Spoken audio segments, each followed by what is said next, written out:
Régi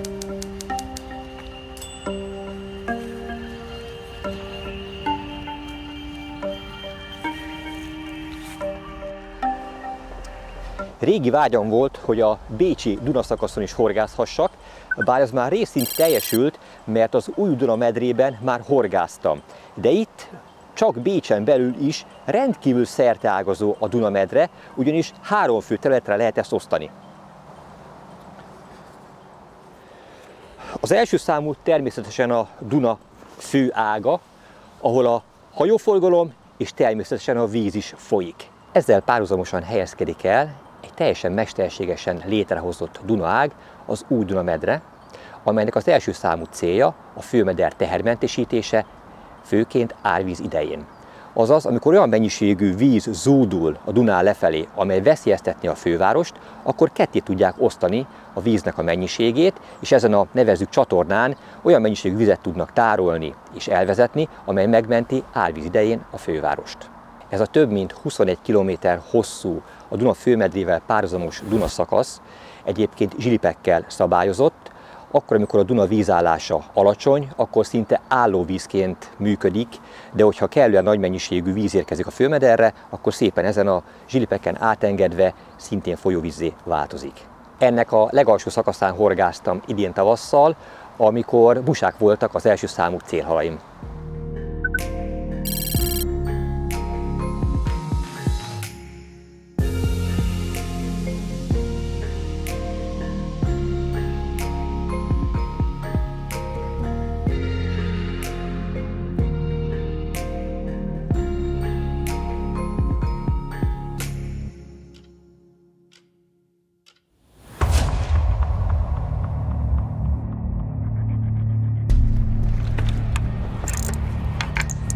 Azt a mindenségit!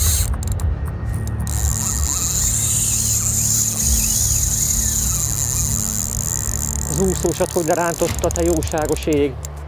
Nem, hogy lerántotta, szinte majdnem botostól elvitte. Mi történik itt?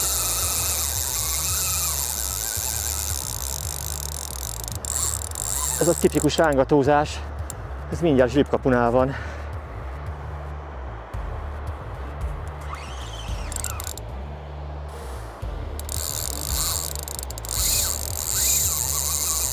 Aha. Azt hittem, hogy megfordítottam, persze. Most tudtam megfordítani.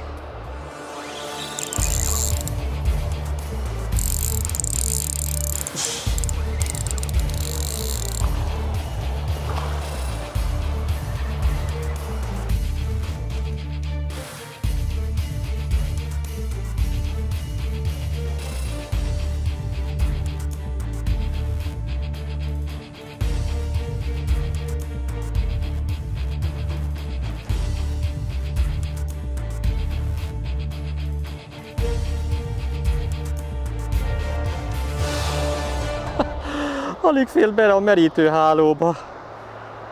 Te jóságos ég, mekkora hal! Itt van teljes terjedelmében ez az óriási pettyes busa.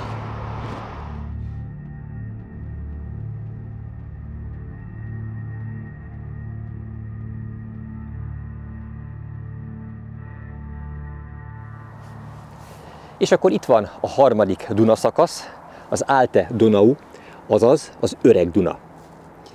Ez a bécsi híres nagypontyok lakhelye, az általam is oly nagyon vágyott víztölet, amelyre nagyon nem egyszerű bejutni, de erről majd esik szó később, hogy hogyan sikerült ide engedélyt szerezni, és végül ezt a helyet megtalálni. Szóval itt szerettem volna nagyon horgászni, és itt vagyok végre ennek a kapujában, itt van a lehetőség, hogy horgászhassak rajta. Ez a Duna szakasz valamikor a Dunának szintén egy főága volt, de jelen pillanatban már holtág. Ugyanis a két végét lezárták, a főmederről leválasztották. De a víz utánpótlása a főmederből folyamatosan megoldott.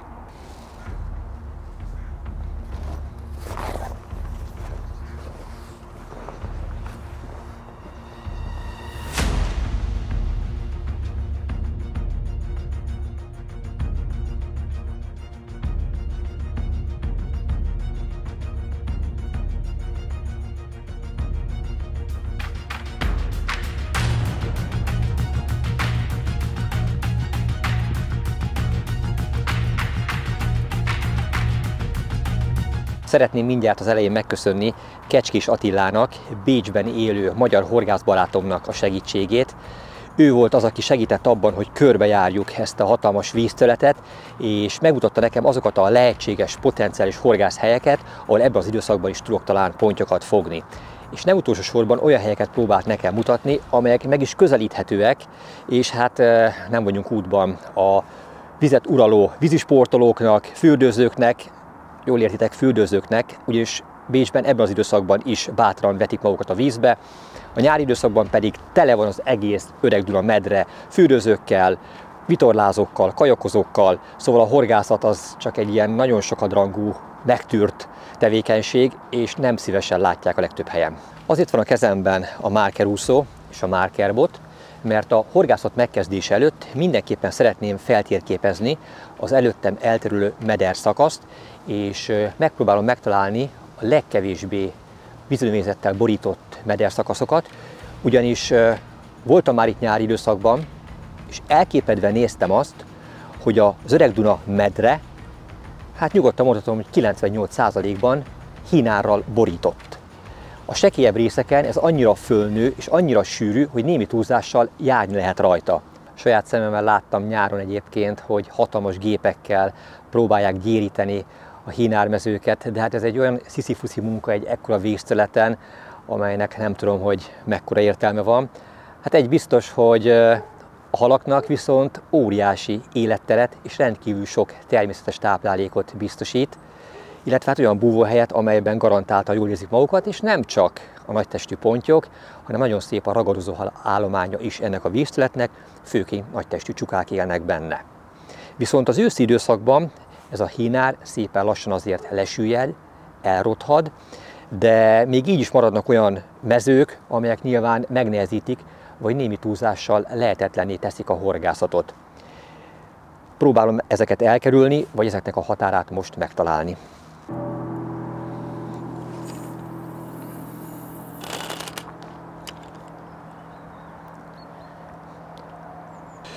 Na lássuk. 1, 2. A parttól kb. Most olyan 25-30 méterre dobtam, és akkor haladok majd szépen lassan befelé, legyezőszerűen. 9.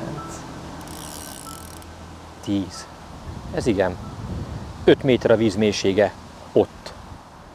Az Orsó peremétől a Fehér szigetelőszalagcsíkig kereken 50 cm a távolság. Könnyű kiszámolni, 10 ilyen húzás, az pont 5 méter. Most szépen lassan húzom az olmot a mederfenéken, hogyha van lent hínár, vagy bármilyen akadó, az úgyis megfogja, és megállítja ezt a nagy súlyt, de eddig könnyedén tudom húzni. Na most itt megakadt. Aha. Itt volt egy hínár, vagy valamilyen meder egyenetlenség. Na itt a sték közelében már egyértelműen hínárban húzom az olmot, meg a márkerúszót.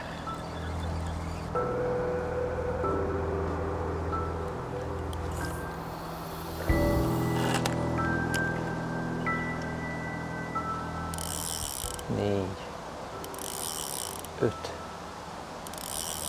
6, 7, 8, 9, aha, 9, 4,5 méter. Itt 50 cm-rel kisebb, azaz 4,5 méter a vízmélysége. Ugyanúgy szépen lassan húzom a mederfenéken az ólomnehezéket.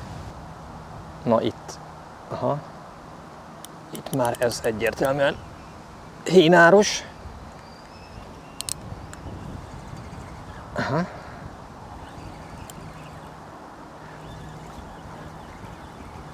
A parttól egy olyan 20 méterre már egyértelműen hínárban húztam az ólomnehezéket, ennek itt a maradványa.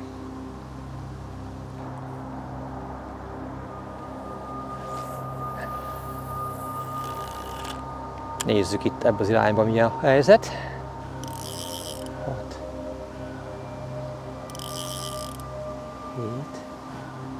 7.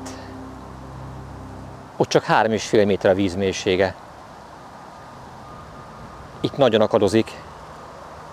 egyértelműen itt a legsűrűbb a hínár még most is. Alig bírom húzni az olmot és a márkerúszót. Na, tényleg kifelé. Pár dobásból már egyértelműen megállapítható, hogy a meder ebben az irányban, ettől a legmagasabb fától, ami a túlparton csúcsosodik, egészen az első felhőkarcolóig, ez a jó meder szakasz. 5 métertől 4,5 méter ezen területen a víz mélysége, míg tőle jobbra, illetve tőle balra mindössze 3,5 méter és sokkal hínárosabb.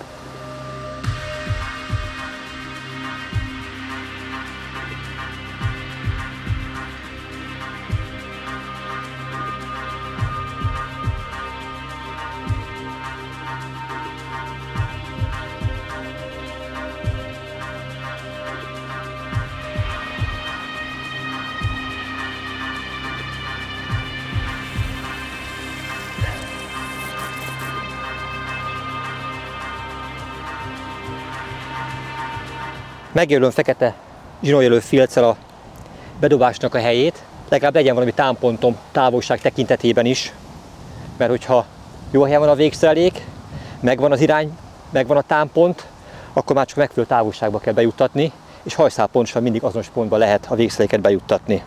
A főzsinort mindenképpen el kell süllyeszteni, mert most is jönnek-mennek a kajakosok, és igazából őket nem érdekli az, hogy én horgászom. Ha nem szeretném azt, hogy a főzsinomat elvágják, akkor bizony ezt el kell süllyeszteni.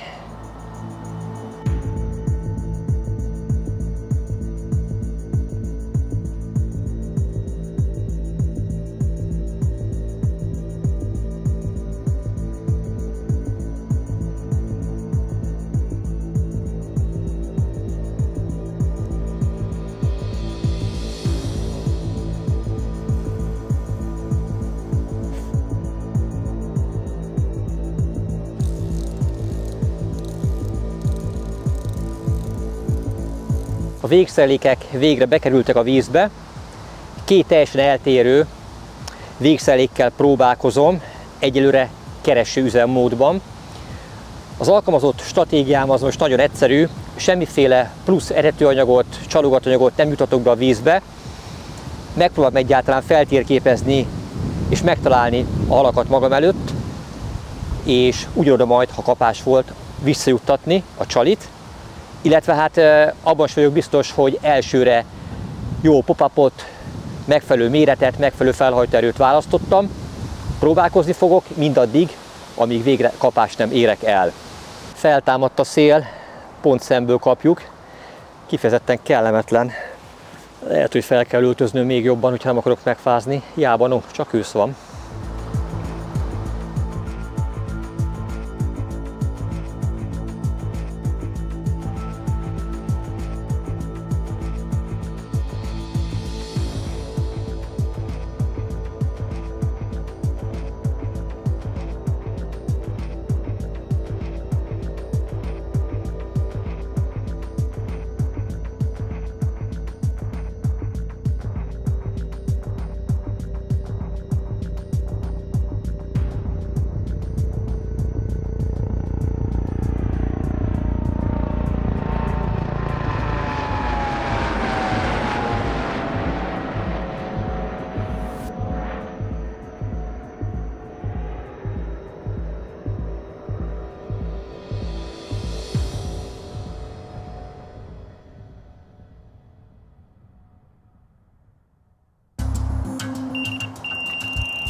Meg van akadva a hínárba.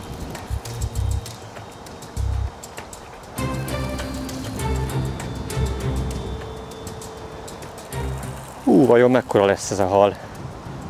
Nem érzek komoly ellenállást, de legalább végre megjött az első kapás.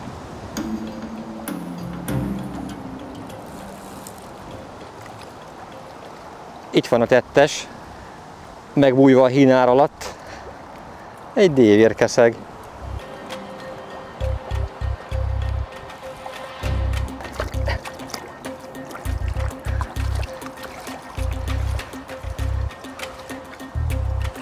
Itt az első hal, egy kis salátával fűszerezve.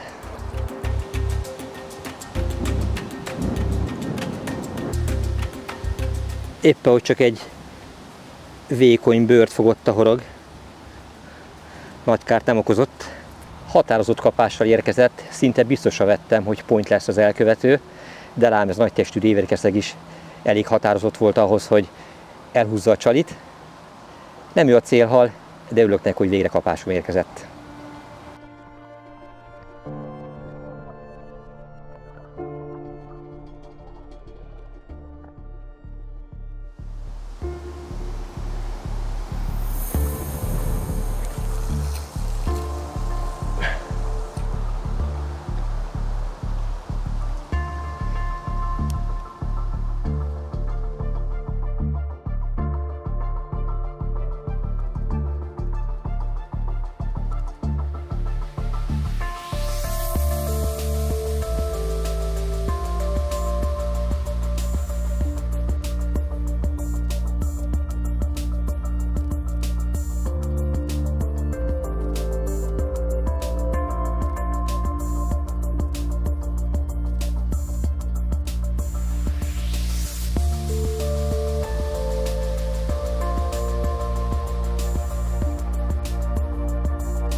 Ez is meg van akadva.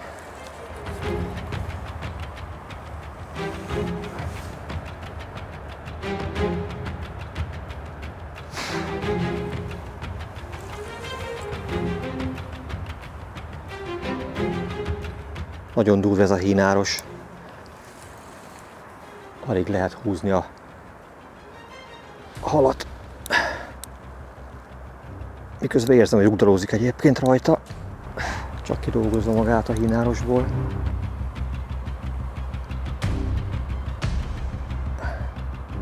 Ezért kell ide ilyen erős felszerelés.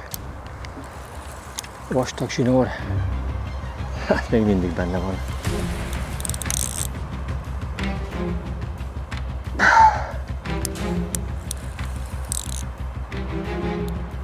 Minden hínárszálat megtalál a hal. Jó, hát persze nem véletlen menekül ezek közé. Na talán most tudtam víz közé húzni.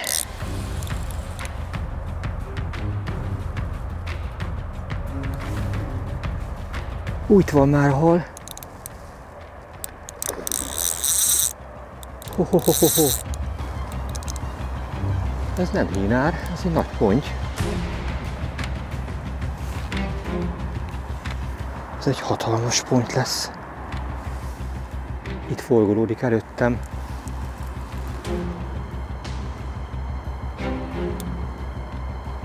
Kristálytiszta vízben tökéletesen látszódik a gyönyörű nagy tőponty, hogy vissza-vissza tör.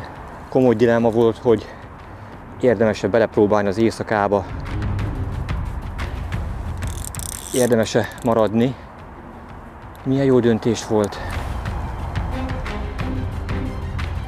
A csendes nappali órák után, lám az éjszaka leple alatt megérkezett az első nagy testű ponty. Bivaj erős hal. Nem hagyja könnyen magát.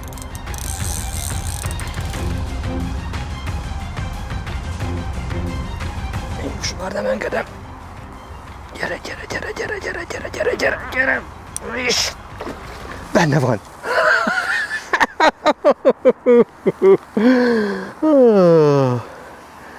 Itt van az első Bécs szívében fogott, Öreg Dunából kivarázsolt nagy testi pontyom. De boldog vagyok. Itt a csali. Hogy mi ez? Majd mesélek róla hamarosan. Nagyon reménykedtem, nagyon bíztam benne, hogy tudok fogni pontyot, de hogy mindjárt az első nap estéjén egy ekkora, gyönyörű nagy tőpont tiszteljen meg, hát ez minden várakozásomat felülmúlja. És hát nem kell magyarázni, tisztességgel kitölti a ponybölcsőt. Ez közel van a 20 kilóhoz. Ezt nézzétek! Micsoda érintetlen óriás!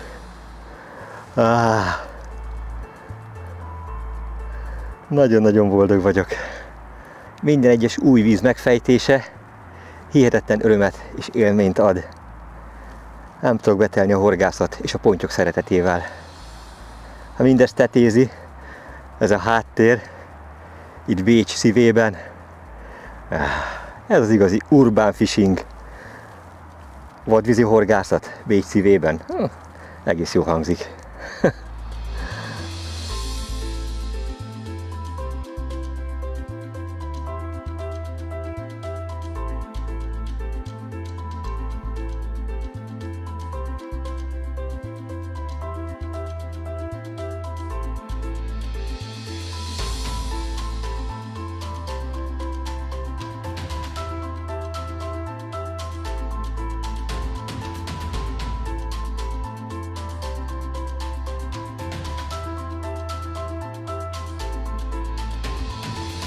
Horgom újra csalizva, kosár megtöltve, újra bevetésre vár.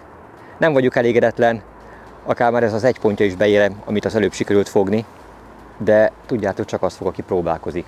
Én pedig újra bedobok és próbálkozok tovább. Nagyon könnyű visszatalálni arra a pontra, ahol a halat sikerült megakasztanom, ugyanis annyi túlparti világítás van, ami segíti a tájékozódásomat, hogy ezt nem lehet elhibázni. A főzsinort beakasztottam az orsón található klipszbe. Üresen dobtam egyébként az előbb egyet. Így megvan a távolság is, megvan a támpont is. Na aztán gyerünk!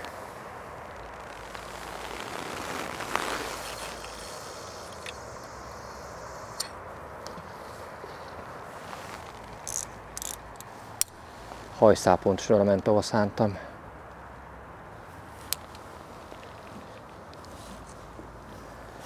Szerencsére most már nem kell rátenni a zsinór süllyesztőt.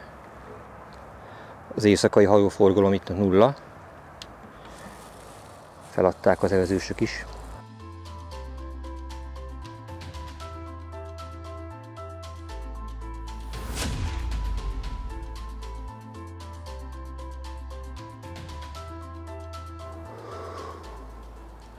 Kellemetlen hűvös van már így éjszaka. Megmondom őszintén, hogy egy cseppet sem bánom, hogy nem maradhatunk itt egész éjszaka, nem sátorozhatunk a vízparton. Ezért foglaltam a közelben egy szálláshelyet, oda megyünk be mindannyian, az éjszakát ott töltjük, pihenünk, majd kora hajnalban folytatódik tovább a horgászat.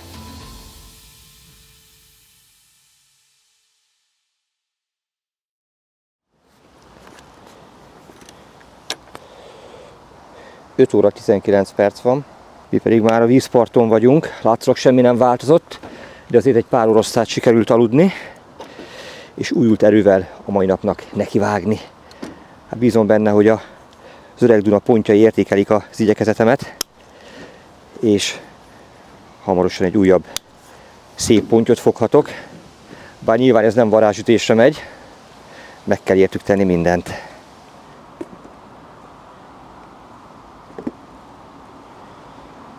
Tegnap este, amikor megfogtam a nagy pontyot, magam sem tudtam hirtelen, hogy melyik csali volt a hajszálelőkén. Azért bizonytalanodtam el, mert 3 különböző fajtával próbálkoztam. Napközben feltűnő színű pop-upokkal próbálkoztam, egyetlen egy évét sikerült fognom, és úgy döntöttem, hogy este megpróbálom a süllyedő, illetve a kikönnyített csalikat használni. És ehhez olyan csali kombinációkat használtam, amelynek az alapját a Monster Magnum csali adta. 3 különböző fajta volt itt nálam. A vörös lazac, a máj és vér, illetve a fűszeres máj. Ezek mindegyike sötét színű csali, és nagyon markáns, nagyon ízes, nagyon büdös csalik.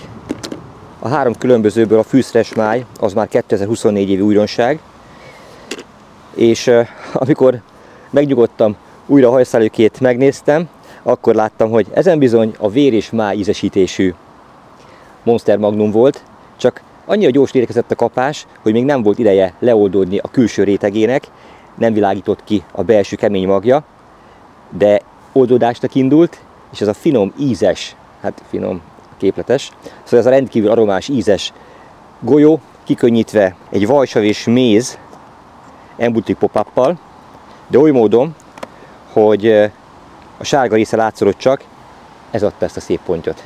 Természetesen ugyanezt fűzöm most is a hajszálőkére. Ez kell egy fél pop-up.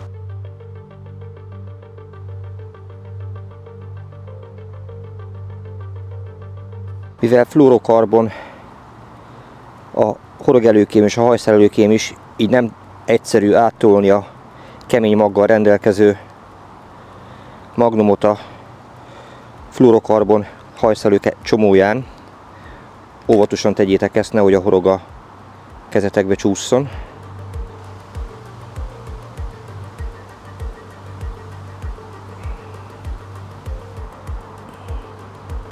Két csait összeszorítom, majd a hajszálőként található kis gumiütközővel rögzítem a csali kombinációt.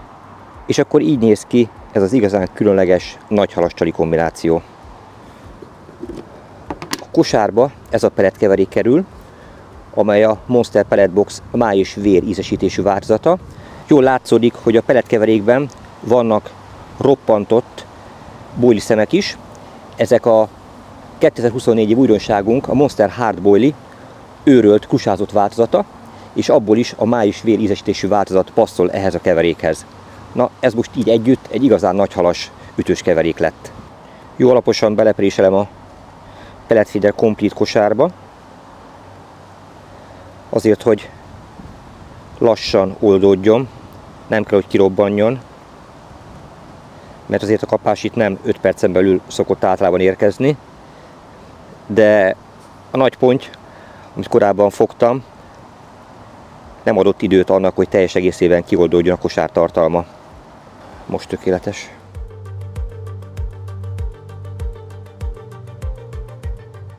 Főzsinórom újfent be van akasztva az Ocean található klipsbe. Túloldali villogólámpák tökéletes támpontot nyújtanak. Megpróbálom visszajutatni ugyanoda a végszeléket, ahol tegnap fogtam a nagy pontyot.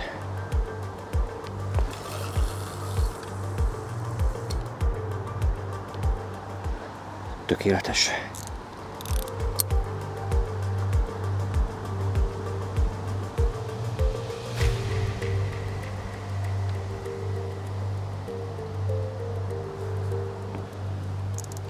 Ó, a swinger.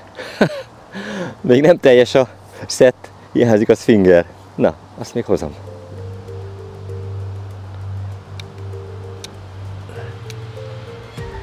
Na, utálom fölöslegesen csipogtatni a kapásjelzőt.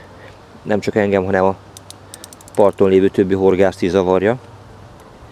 Úgyhogy addig, amíg nincs megfeszítve a zsinór, célszerű így mellette hagyni. Miután megfeszült a zsinór, swingert rápattintom, majd ezután beemelem a helyére. És csak ennyi hangot adott.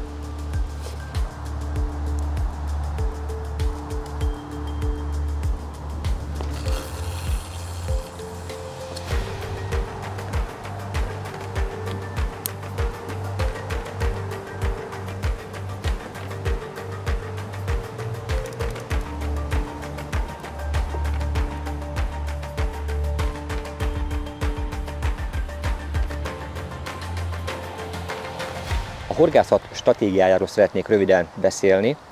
A tegnap nap folyamán egyértelműen az volt a célom, hogy megtaláljam azokat a pontokat, amelyek halakat adhatnak, illetve megismerkedjek az előttem elterülő medres szakasszal. Szerencsére vannak olyan részek, amelyek tiszták, vannak olyan területek, ahol van esély halat megfogni, Érdekes módon nem a legmélyebb 5 méteres mederszakaszon volt kapásom, hanem a 4,5 méteres területen, ahol 3-4 méterrel arrébb már a meder 3,5 méterre vált át. Tehát valószínűleg ez egy lemélyülésnek az alsó része lehet. Egyébként a mélyülés vagy a rézsű oldalán még van hénár, míg a 4,5 méteres plac alsó részén már nincs. Ez egy ideális terület, ahol, mind ahogy az elmúlt nap példája is mutatta, sikerült 2 kapást elérnem. Érdekes módon a dévérkeszeg és a nagyponty is arra a területről érkezett. A mai nap folyamán már egyértelműen erre a területre koncentrálom a horgászatot, nem végzek kereső horgászatot, illetve megpróbálom a halakat ide gyűjteni. Ahogy besütétedett tegnap este, olyan mértékű halmozgás, halugrás volt itt a környékemen, hogyha nem én hallom, nem én látom a lámpák fényében, akkor nem hittem volna, hogy ennyi ponty tartózkodik a környéken, miközben nappal ennek semmilyen jelét nem mutatták. Na most azok a halak, amelyek ugrándoznak, azok a halak, amelyek mozognak, azok egyértelműen táplálkoznak is. Így azt gondolom, hogy mérsékelt módon, de van értelme egy koncentrált, pontos etetésnek. Ez fog most történni. A marker botomnak a főzsinórjának a végére most egy spombot illesztettem, ezzel fogok néhányat dobni. Nem kell sok, bekevertem plusz még egy pelletboxot, ebbe tettem kevéske felezett bojlit, tehát egy ilyen maximum fél kilogramnyi szerintem kezdésnek elegendő, és hogyha volt kapás, akkor ezt megfrissítve, újabb 2-3 spombbal rádobva próbálom fenntartani a halak folyamatos érdeklődését. Ezek a pelletszemek közé kevert felezett bojlik, a Monster Hard máj és vér ízesítésű bojlik, amelyek abban térnek el a Magnum csaliktól, hogy nem oldódnak. Illetve egészen lassan, hiszen főzött csalik, ezért 48 órát is képesek a vízben eltölteni a hajszerelőkén, így mind csalizásra, mind pedig etetésre is alkalmasak.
A nappal első hala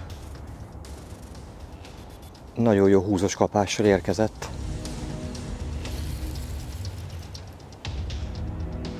Ez tuti biztos, hogy point lesz. Látszik, hogy hol járt itt a hínármező a zsinóron, és most is a meder közepe felé a sűrű hínárosba rohan. Sikerült felhoznom a vízfelszín közelébe. Látom a halat.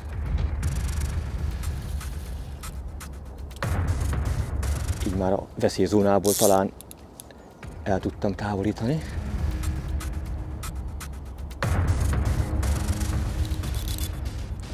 Ha jól emlékszem, 6 órakor frissítettem a végszereléket, akkor dobtam be, és most 3:90 van, akkor 2 és 3 órát kellett várni az első kapásra. És ez hajszál pontosan az etetésnek a kellős közepében érkezett, ott volt a kapás. Na most belakadtam a másikba is. Ó. De jó. El van süllyesztve a zsinórsüllyesztővel a másik zsinórom. De hogy a tökbe bírt belekeveredni? Miközben érzem, hogy hínárszálakat járja a halam. Itt van a hal a víztetőn. Na van baj. Ott a szép ponty.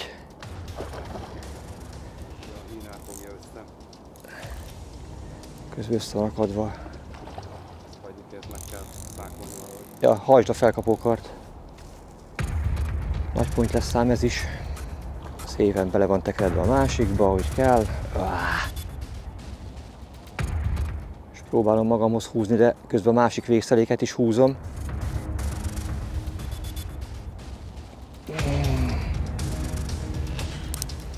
Nem egyszerű a helyzet.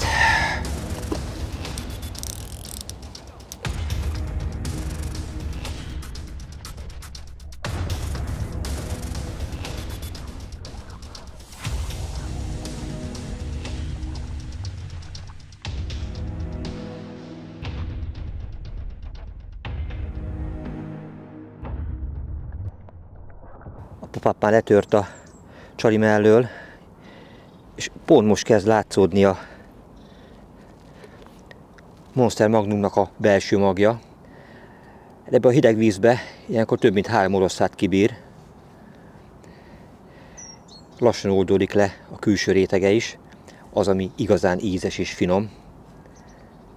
Lám, ezt a szép pontyot is ő csalta horogra.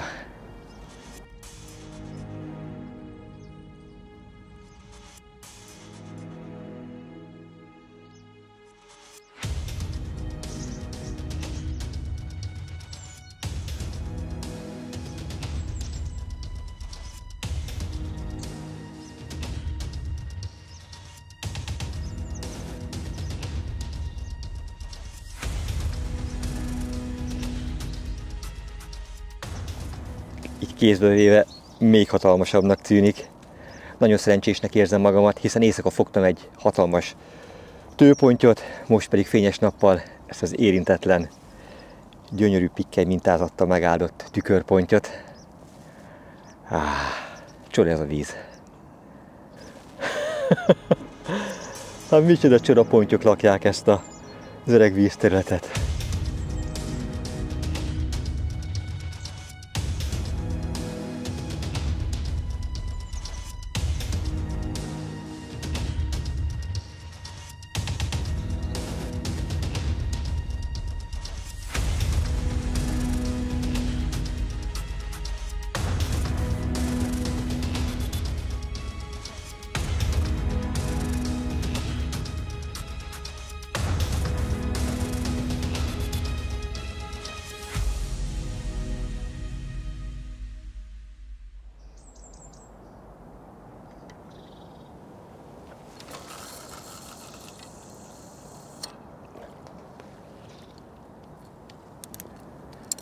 Ez bele a közepébe.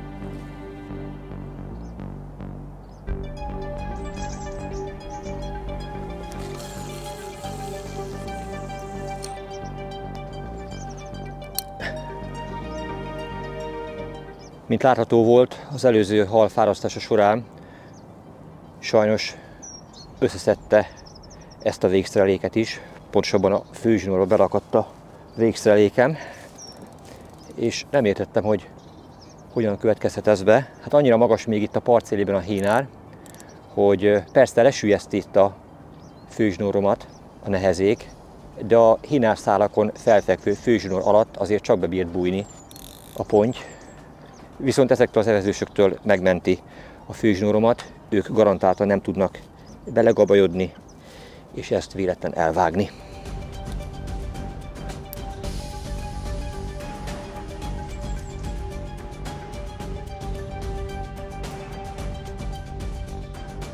Ahogy korábban már mondtam, hogy ha sikerül halat fognom, akkor újfent ráetetek. De most nem kell sok, 2-3 szpomb. Csak azért, hogy legyen ott a környékben még plusz csalogatóanyag, amely koncentrálja remélhetőleg az itt úszkáló halakat. Nagyon fontos, hogy hajszálpontosan kell ezt végrehajtani. Így van értelme, hogyha keveset juttat be az ember.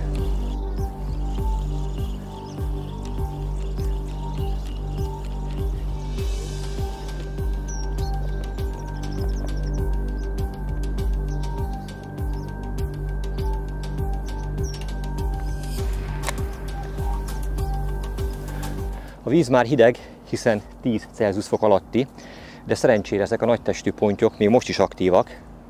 Próbálják az utolsó lehetőségeket kihasználni, és télre feltöltekezni.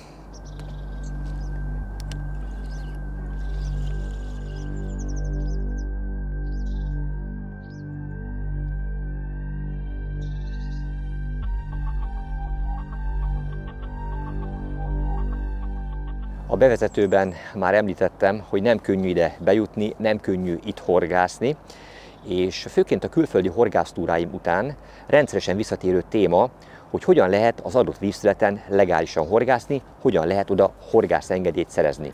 Nos, ebben kívánok most segíteni, és a következő néhány percet ennek a témának szentelni. Ha röviden össze akarom foglalni mindjárt az elején, akkor azt kell, hogy mondjam, hogy nagyon-nagyon nehezen. Ha nem élnének nekem is magyarországi barátaim Bécsben, akkor nem kellene itt ülnöm a vízparton horgászbotokkal a háttérben. Az ő segítségük nélkül bizony ez nem ment volna, ezt kár szépíteni. Na és akkor nézzük a hosszabb változatot. Először is csak annak lehet éves horgászengedélye, itt ezen a Duna szakaszon, akinek van bejelentett lakcíme Bécsben. A következő, hogy német nyelvű horgászvizsgát kell tenni, és végül nem utolsó sorban, hogyha valaki az Öreg-Dunára be akar jutni, akkor egy ilyen sorban állásos, ahogy Magyarországon szokták mondani, ilyen kihalásos rendszerben lehet csak bejutni, vagy pedig vastagon meg kellene fizetni az árát, hogy végül valaki éves engedéllyel rendelkezzen és itt horgászhasson. Természetesen napjeggyel is lehet horgászni mindhárom bécsi Duna szakaszon, de azokkal annyira korlátozottak a horgászat lehetőségei és helyei, hogy számomra az nem volt opció. Na de ami a lényeg, köszönhetően drága Bécsben élő horgászbarátaimnak, itt van a teljes éves dunai horgászengedélyem, az Öreg-Dunára és a Duna többi szakaszára is. Ez a könyvecske, ez tartalmazza a helyi horgászrendet, a horgászat szabályait. Nem túl sok, kereken 200 oldal, úgyhogy van mit olvasgatni és tanulmányozni. A következő egy horgásztagsági igazolvány, a nevemre kiállítva, az adott évre bepecsételve. Van itt egy ilyen éves fogási statisztika, vagy fogásnapló, amelyet összesítve az év végén le kell adni, hogy az új engedélyt a delikvens a következő évben kiválthassa, hasonlóképpen, mint odahaza.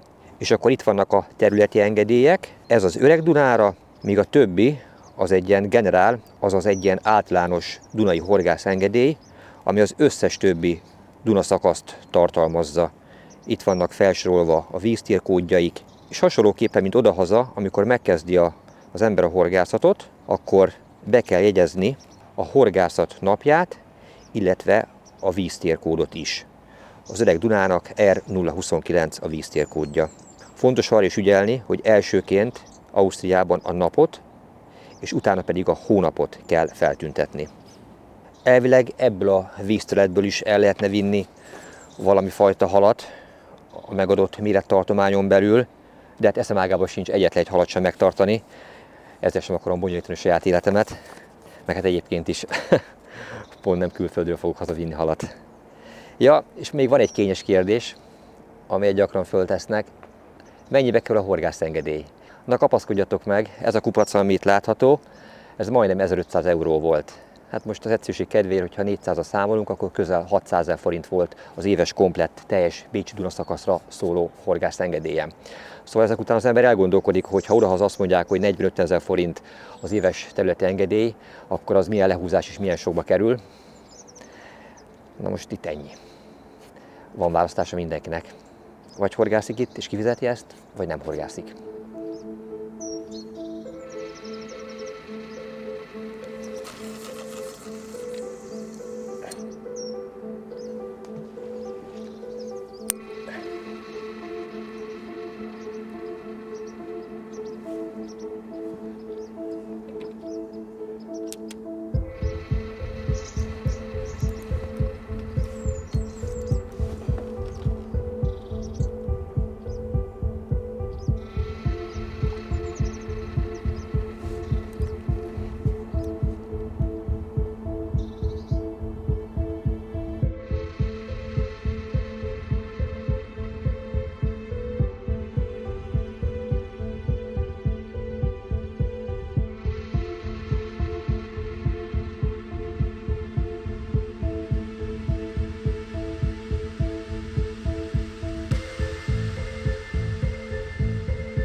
Ez kegyetlen.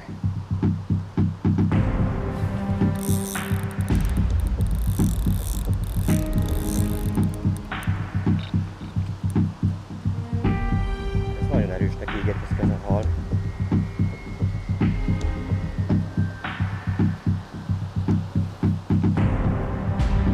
Tegnap délután meglátogatott Kecskés Attila barátom, aki segített ennek a helynek a felfedezésében, és őneki volt egy érdekes javaslata. Elsőre azt hittem egyébként, hogy viccel. A nappali órákban, amikor a legjobban tűz a nap, amikor látszólag semmi értelme a horgászatnak, akkor javasolta, hogy dobjak be a legsűrűbb hínármező kellős közepébe. és semmilyen csalogatóanyagra nincs szükség, csak egy ólomra és egy feltűnő színű pop-up csalira, amit csodrigen célszerű felkínálni. Ez annyira látszólag értelmetlen számomra, tehát most egyetlen egy szemcsalit hogyan talál meg a hínármező kellős közepén a hal, de úgy voltam vele, hogy nincs mit veszíteni, és rápróbálok. Nem tudom mekkora hal, de az biztos, hogy nem kicsi, és megdöbbenve tapasztaltam, hogy a bevetés után nem sokkal, talán 20 perccel erőteljes húzós kapásra érkezett ez a hal.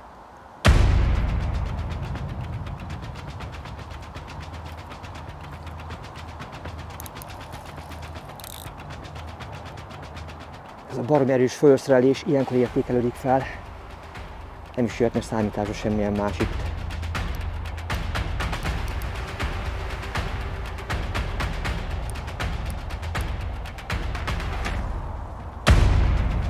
És elment.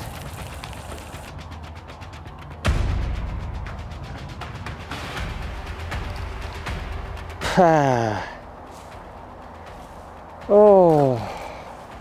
És elment. Ó, pedig ez nagyon nagy volt.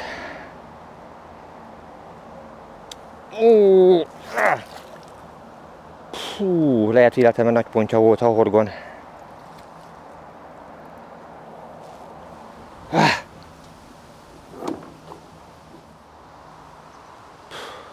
Baromi bosszús vagyok. Nagyon-nagyon bosszant az előző halnak az elvesztése. Nagy testű hal volt, biztos veszem, hogy lényegesen nagyobb volt, mint az előző két pontyom. Ráadásul ez ugye a harmadik nap, harmadik pontkapás, nagyon keményen meg kell küzdeni minden egyes halért. Jó, hát erről szól a vadvízi horgászat, még akkor is, hogyha ez a város szívében van. Viszont ez remek alkalom arra, hogy megmutassam azokat a végszerékeket, amelyekkel az eddigi pontyokat sikerült horogra csalni. Mivel ezzel akarok most újat dobni, így kézenfekvő, hogy elsőként ezt fogom nektek megmutatni. Ez az a kereső végszerelék, amelyen csak egy ólom és egy szem csali található, amelyet a hínár sűrűjébe dobtam be a jó előbb. A szerelék működéséről röviden hadd meséljek. Itt minden merev, minden zsinór kemény, és úgy van beállítva, hogy garantáltan gubancmentesen lehessen bedobni, illetve az akasztást hát a lehető legjobban végezze el, de ez már is megdőlt, mert ugye a hal leakadt, elment sajnos, de elvileg ez jól működik. Bízom benne, hogy a következő, ha még egyáltalán lesz következő kapás, ott már a hal megmarad. Szóval ez a nagy felhajterű pop-up, az garantáltan ezt a rövid damil szárat így a horoggal együtt megemeli. Én magamtól ezt a végszereléket, hogyha nem kapom a tippet Attilától, nem dobtam volna be a hínár sűrűjébe.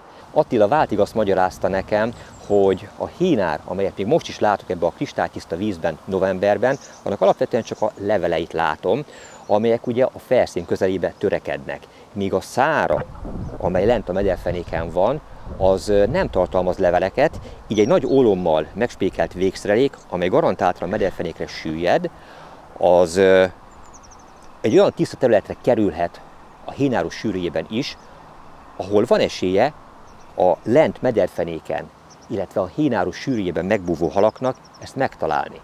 Hát az elmélete őt igazolta, mert bizony kapás érkezett. Úgyhogy mielőbb igyekszem visszadobni, amíg süt a nap.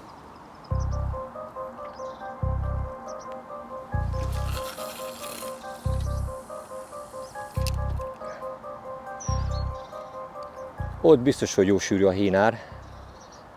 Ezt már akkor megtapasztaltam, amikor az első nap márkerrel feltérképeztem a területet. Ott már csak olyan 3,5 méter körül van a vízmélysége, és mindenhol hínár. Na, hát ebben volt most a hal.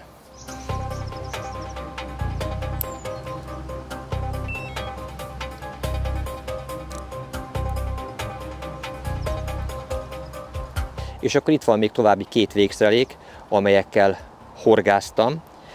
A jobb kezemben lévő PVA-bag ólommal ellátott változatot az első nap használtam, de nem érkezett rá kapás, így ezt gyorsan el is engedtem, miután megérkezett erre az első dévérkeszeg, majd ponty.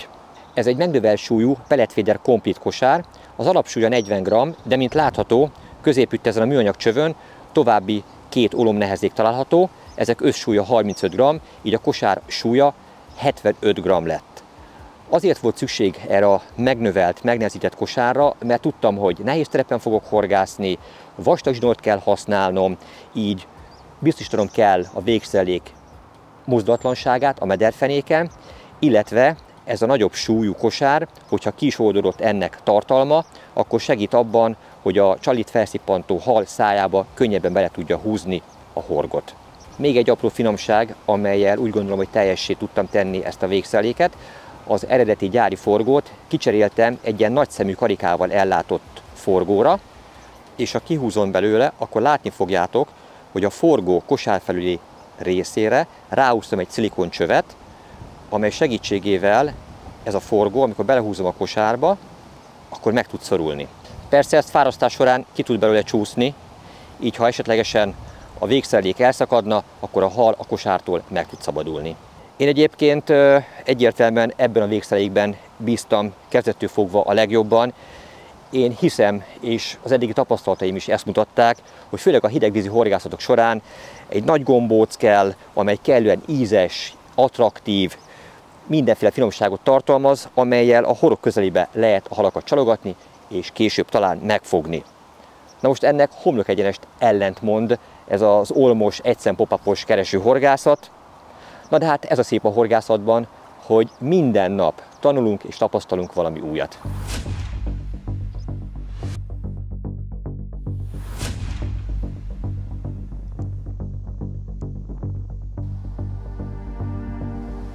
Itt az újabb hínár lakóponty a kereső pop-upos végszerelékkel. Nem tudom, mi a jó stratégia. Húzzam, feszítsem, erőltessem, vagy hagyjam, hogy szépen lassan menjen. De hát érzem, hogy meg van akadva most is. Na most ráemelek.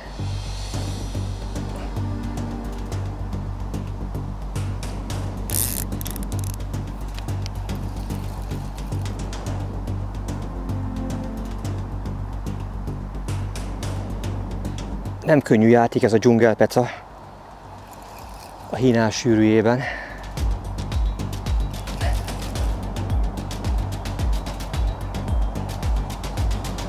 Csak azon drukkolhatok, hogy most jobban akadt a horog. És talán kijön. Nem esett még szó a felszerelésről. Nem volt kérdés, hogy ide a legerősebb bólisbotomat hozom magammal, amely 3,5 libra tesztgörbélyű. A főzsinór, amit az Ósó dobjára csévéltem, az 40-es. De a vastag főzsinór mellett most ért be éppen 55-ös vastagságú líder zsinort kötöttem még hozzá, 30 méter hosszban.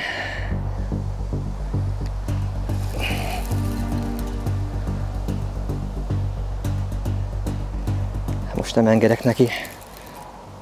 Nem engedem, hogy lesüllyedjen a sűrűjébe.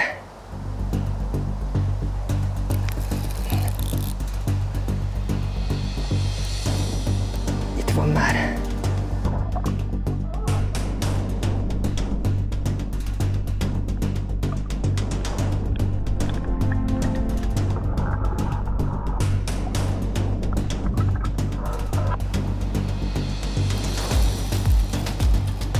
Ez nincs olyan nagy, mint az előző.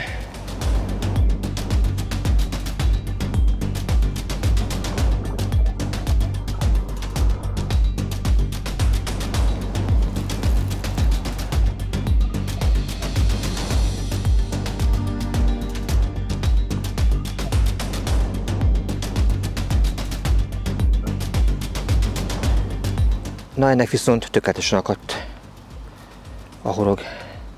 El nem ment volna.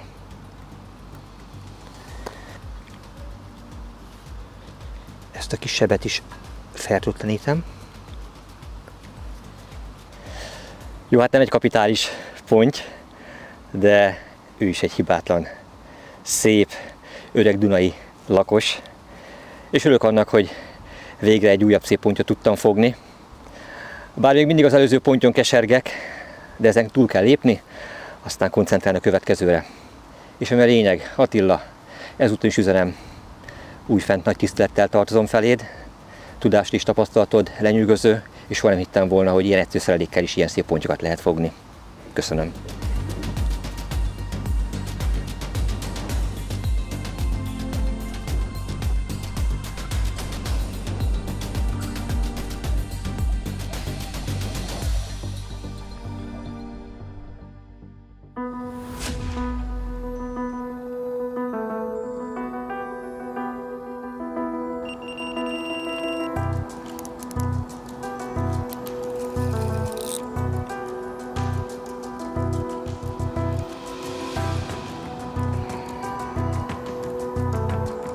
Fú, de nehezen bírom húzni.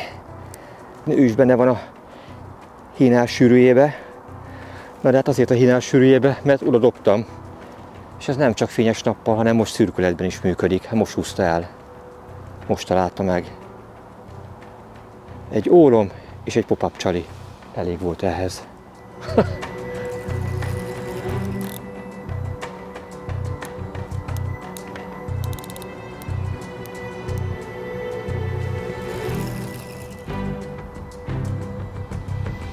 Itt bele lehet és bele is kell kapaszkodni rendesen a botba. Ki kell használni a terhelhetőségét. Itt nem lehet taknyoskodni. És itt van a hal. Hínárostól, mindenestől.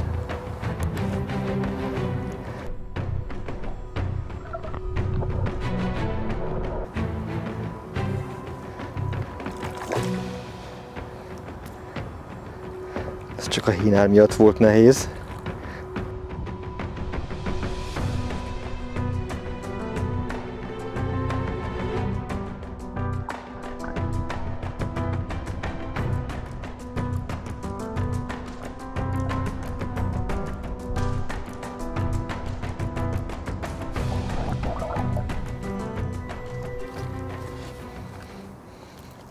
Salátabárral együtt érkezett ez a tükörponty. A mai nap folyamán eddig 3 pontykapásom volt, és mind a 3-at ennek az olmos, egy pop-upos keresőhorgászatnak köszönhetem.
Az utolsó horgásznapra szépen berecsent, reggelre lefagyott minden, Bécs külterületén -4 Celsius fokot mértek, míg itt bent a belvárosban csak 0 Celsius fok van.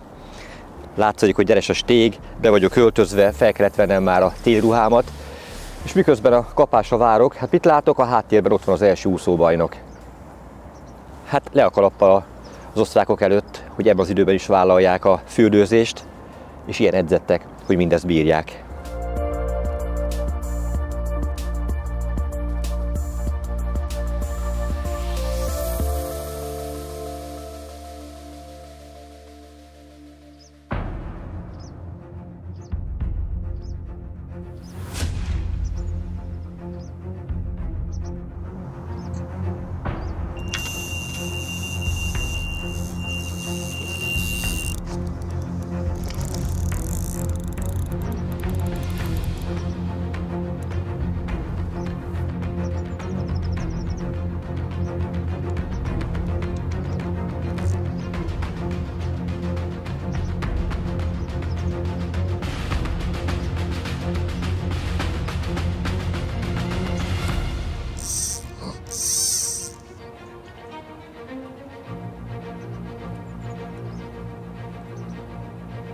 talán húzza.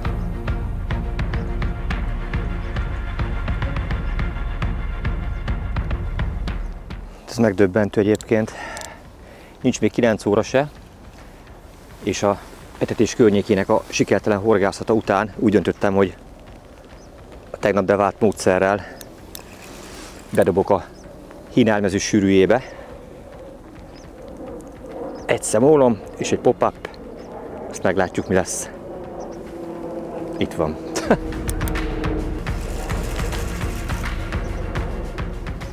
Na, ezt már felosztom a vízfelszín közelébe, ez már nem fog lesüllyedni.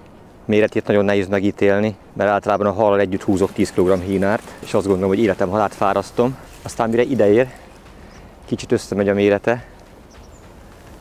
És az a durva az egészben, hogy a bedobástól számítva nem telt el talán még 5 perc sem. Ezt nagyon jó helyre dobtam. Nem zavarta meg a becsobbanó végszelék hangja.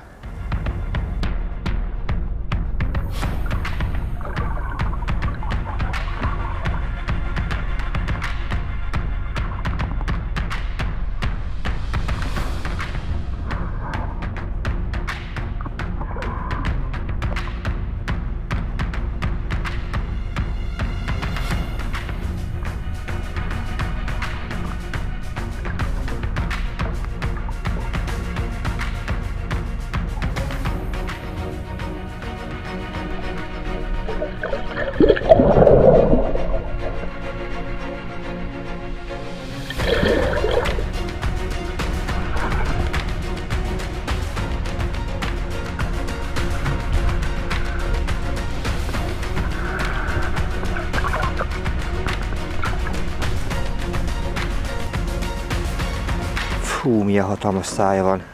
Viszont ő már volt horgon.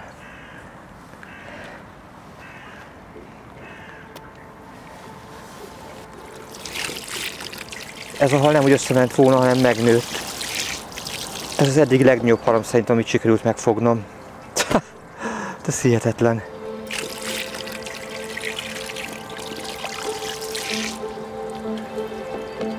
A kutyafáját. Fú, milyen súlya van.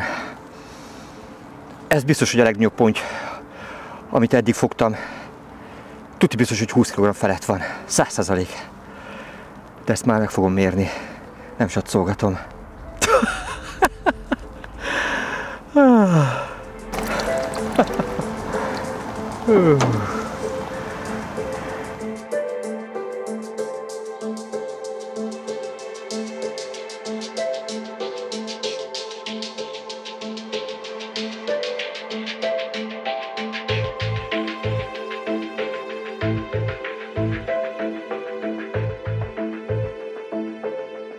Karesz segítségét kérem a mérlegelésben. Mérleg le van tárázva. Ez igen. 22 kg. Jó, 22 kg maradjunk annyiba. Annyi biztos meg volt. Gratulálok. Köszönöm. Ó, tudtam, éreztem, hogy 20 kg felett van.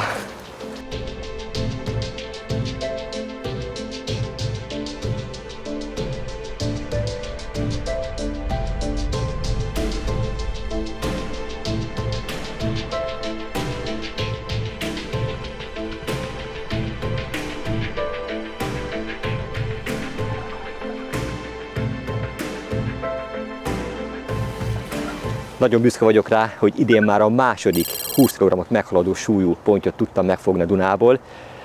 Az első ponty az kereken 20 kg volt Magyarországon, a Duna-Magyarországi szakaszán fogtam, és íme itt volt a második, amelyet itt Ausztriában sikerült megfognom. Biztosra veszem, hogy a következő kérdéstek az lenne, hogy melyik az a csoda pop-up csali, amellyel az előző kapitális méretű pontyot és a tegnap megfogott 2 átlagos méretű pontyot sikerült horogra csalni. Hát csodák nincsenek, de nagyon szívesen megmutatom azt, amely a segítségemre volt ebben. Itt van az a dobozka, amelyben ezek a csalik vannak. Azért beszélek többes számban, mert több különböző színű van ebben a dobozban. Van benne élénk citromsárga, van benne élénk rózsaszín, és van benne ilyen halovány rózsaszín változat is. Ezek egy dologban egyeznek meg, hogy mindegyik fekete bors ízesítésű, csak a színük más. Ez egy mintatermék, régóta velem van, több helyen próbáltam már, de megmondom őszintén, hogy soha egyetlen egy kapást sem tudtam vele elérni. Azért hoztam magammal, és azért próbálkoztam vele itt ezen a vízterületen, mert Attila barátom, aki egyébként a Pink Panther csaliknak is az atya, ő mondta azt, hogy neki ezen a vízterületen a pink, azaz a rózsaszín színű csalik nagyon beváltak, illetve a bors, a fekete bors ízesítés valamiért itt a halaknak nagyon bejön. Tegnap tettem fel ezt elsőként, az eredményét pedig láthattátok. Újfent egy ilyet fogok felfűzni a csodrig karikájába. Csalisejmet használok ehhez. Átfűzöm a csalin, egy boilstopperrel megütköztetem.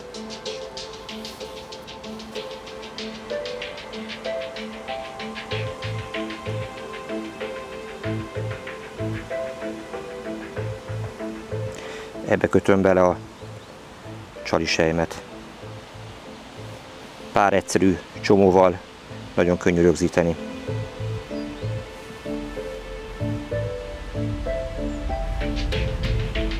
Kész. Felesleges szálakat levágom. Fontos, hogy ebben a D-fülben a fém karikára felfűzött csali szabadon tudjon mozogni. Így, amikor rászív a hal, a horog teljes egészében szabaddá válik, biztosítva a tökéletes akadást. Nagyon érdekes, hogy itt van előttem a hal, hát hol lenne máshol, de semmi jelét nem mutatja. Egyetlen egy halfordulást, egyetlen egy halugrást sem lehet látni. Illetve most már ez a 4. horgásznap, amit itt az Öreg-Duna partján eltöltök, ez is egyértelművé teszi számomra, hogy a halak abban a zónában, amit szisztematikusan horgászok, amely garantáltan hínármentes, csak a kora reggeli, illetve a sötétedés utáni időszakban tartózkodnak. Valószínűleg ennek az az oka, hogy a nappali órákban, főleg amikor így kisüt a nap, egyszerűen túlságosan világos az a terület. Ugye látjuk, üvegtiszta, kristálytiszta a víz. Ezért nem érzi magát a hal biztonságban abban a zónában, hiába vannak ott a csábító finom falatok, inkább visszahúz a hínármezők sűrűjébe, amely búvóhelyet és táplálékot is nyújt nekik a nappali órákban. Majd amikor bestételik, akkor onnan újfent kimerészkednek, és lehet egyébként, hogy az éjszaka kellős közepén falják fel a finom falatokat, amikor én éppen a hotelben szuszokálok. Ez nagyon gazdaságos és egyben tanulságos horgászat. Mint látjátok, lépésről lépésre haladva sikerül megfejteni az Öreg-Duna rejtélyét. Nagyon tetszik az ilyen agyalós, de egyben rendkívül eredményes horgászat.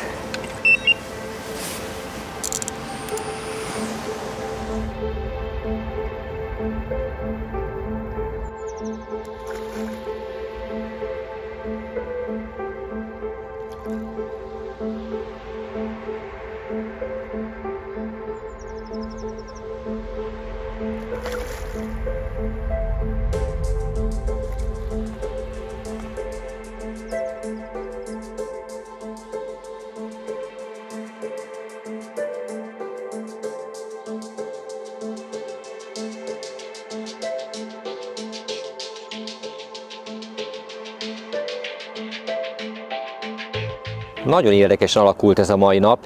Kora reggel megfogtam azt a gyönyörű kapitálisméretű pontyot, majd bíztam benne, hogy hasonlóan dinamikus lehet a folytatás is, újabb kapitálisméretű pontyokat tudok majd horogra csalni. És ezzel szemben mi történt? Semmi. Napközben bármennyire is kellemes volt az időjárás, már nem tudtam halat fogni. Pedig próbálkoztam folyamatosan, a szélrózsa minden irányába bevetettem a végszerékemet, de kapás nem érkezett. Illetve pontosabban egy, de az választás közben lemaradt, és ennyi. Ennek erre semmilyen hiányérzet nincs bennem, semmilyen csalódottság nincs bennem, sőt, rendkívül nagy örömmel és hasznos, újabb tapasztalatokkal térhetek haza, amelyeket remélhetőleg a hazai otthoni vizeken is majd tudok kamatoztatni.